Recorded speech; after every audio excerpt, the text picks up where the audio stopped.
As you can probably tell, I am sitting in my room on campus. This is not what my bedroom looks like at home because last week I moved to college, as you probably know by now. I'm still figuring out how and where I should do this, so I'm currently sitting on my desk. It seemed like the best solution. We'll see how that actually works out. I didn't have the opportunity to bring my camera around with me, but I decided to do a recap of this week because it was quite an exciting one. First things first was the move-in process, which took a lot less time than I expected it to, probably because my family was so determinedly, how do you pronounce that word?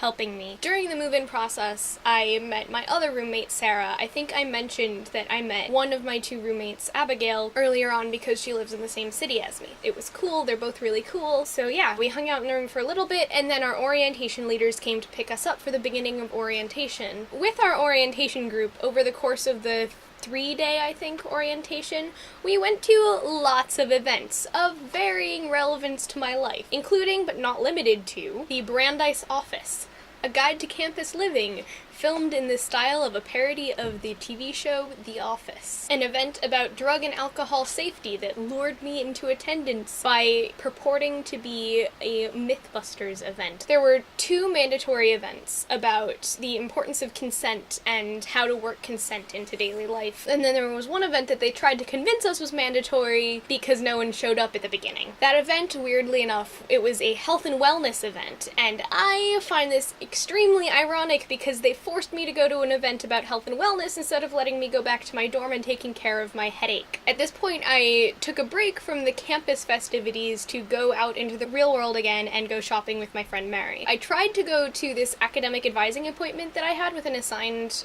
faculty advisor, but for some reason he didn't know what quad his building was in, or even really what the name of the building his office was in was called. So he sent out a correction to the location for the meeting, and so I wound up wandering around a residence quad, actually my own residence quad, looking for a building that didn't exist, and eventually I found him right where he had originally said that he was supposed to be, with 5 minutes left to go on the meeting. Last but not least of the orientation events was a talk by Margaret Atwood, the author. We were all supposed to read a book of hers called Oryx and Crake over the summer, and then we had a book discussion, and she was supposed to be talking about that, and she did to a certain extent, but she also talked about other things, and she was really funny. That brings us to Thursday, the first day of classes. I have 3 classes on Thursdays. They are the University Writing Seminar, Statistics for Social and Political Analysis, and Intro to American Government. First off was my university writing seminar. It was really cool. I had an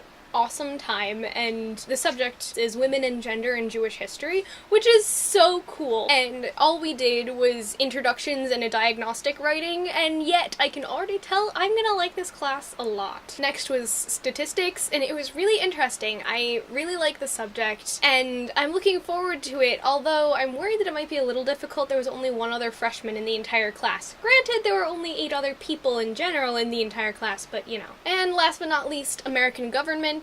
It was weird. The syllabus was in the format of a badly laid out HTML website. We'll see about that one. And then the second day of class is Friday. I only had one class, and it was this Intro to Religion class that I have to take for a scholarship. It was interesting. It wasn't too bad.